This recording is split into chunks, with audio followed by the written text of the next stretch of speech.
ଆପଣ ମାନେ ସବୁ କଥାକୁ ଏତେ ବଢେଇ ଦଉଛନ୍ତି। କଥା ହଉଛି ଜଣେ ଜଣକ ନିର୍ବାଚନ ମଣ୍ଡଳୀ ଯାଇଥିବେ, କଣ କହିଥିବେ, ସେ କଥାକୁ ନେଇକି ଆପଣ ଏତେ ଚର୍ଚ୍ଚା କାହିଁ କରୁଛନ୍ତି? ନାଇଁ, ମୁଁ ସେ ବିଷୟରେ ବିଶେଷ ମୋର ଧାରଣା ନାହିଁ। ପ୍ରଥମ କଥା, ଆଉ ମାନ୍ୟବର ନବୀନ ପଟ୍ଟନାୟକ ନେତୃତ୍ୱ ନଉଛନ୍ତି, ଆଉ ଦିବ୍ୟଶଙ୍କର ମିଶ୍ର କଣ କହିଛନ୍ତି ମୁଁ ତାପରେ ବିଶେଷ କିଛି ଜାଣି ନାହିଁ ବି କହିପାରିବିନି।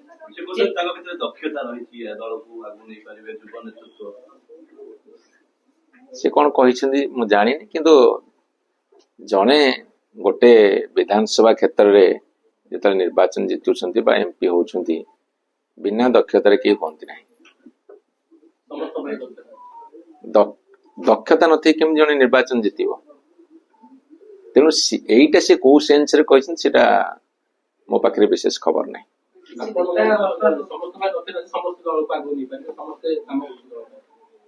ଲକ୍ଷ ଲକ୍ଷ କର୍ମୀ ନେତା କାମ କରୁଛନ୍ତି ବୋଲି ତ ଦଳ ଏତେ ବର୍ଷ ହେଲା ସରକାରରେ ଥିଲା।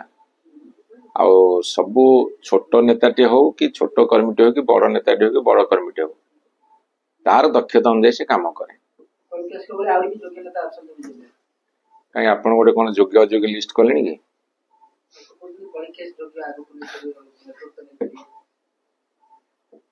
ଯୋଗ୍ୟତା ଏବଂ ଦକ୍ଷତା ସମସ୍ତଙ୍କର ଅଛି ବୋଲି ନିର୍ବାଚନ ଜିତନ୍ତି, କିନ୍ତୁ କୋଉ ପୋଷ୍ଟ ବି କିଏ କେତେ ଯୋଗ୍ୟ କେତେ ଦକ୍ଷ ସେଇଟା ଜନସାଧାରଣଙ୍କ ଆଶୀର୍ବାଦ, କାର୍ଯ୍ୟପନ୍ଥା, ଏ ସବୁ କଥା ଉପରେ ନିର୍ଭର କରେ। ଆଜ୍ଞା ଆଜ୍ଞା, ଗଣମାଧ୍ୟମରେ ରିପ୍ଲେସମେଣ୍ଟ ଚାଲିଛି।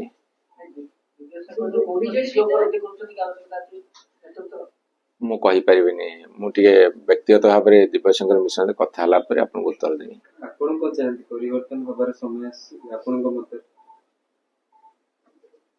ମୁଁ ତ ମୋର ମତାମତ ସବୁବେଳେ ଦଳ ଭିତରେ ଦେଇଛି, ଆପଣଙ୍କୁ କାହିଁକି ଦେବି? ଯେତେବେଳେ ଆବଶ୍ୟକ ପଡିବ ଦେବି।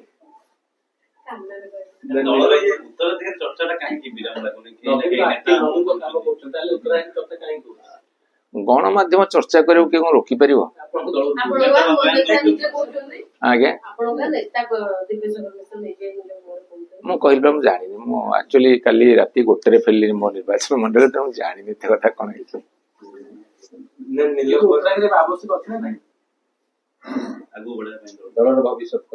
ଦଳ ନିଷ୍ପତ୍ତି କରିବନି, ମାନ୍ୟବର ନେତା ନବୀନ ପଟ୍ଟନାୟକ ନିଷ୍ପତ୍ତି କରିବେନି। ଆପଣ ଆଜିଠୁ କାହିଁ ଏତେ ବ୍ୟସ୍ତ ହଉଛନ୍ତି? ତାପରେ ଉତ୍ତରାଧିକାରୀ କଣ, ଏଇଟା ଗୋଟେ ସାମନ୍ତବାଦୀ ଟର୍ମ। ମୁଁ ସେଇଥିରେ ମୋର ବ୍ୟକ୍ତିଗତ ମତ, ମୁଁ ସେଇଥିରେ ଏକମତ ନୁହଁ। ଉତ୍ତରାଧିକାରୀ ଶବ୍ଦଟା ଗୋଟେ ଫ୍ୟୁଡାଲ ମେଣ୍ଟାଲିଟିର ରିଫ୍ଲେକ୍ସନ।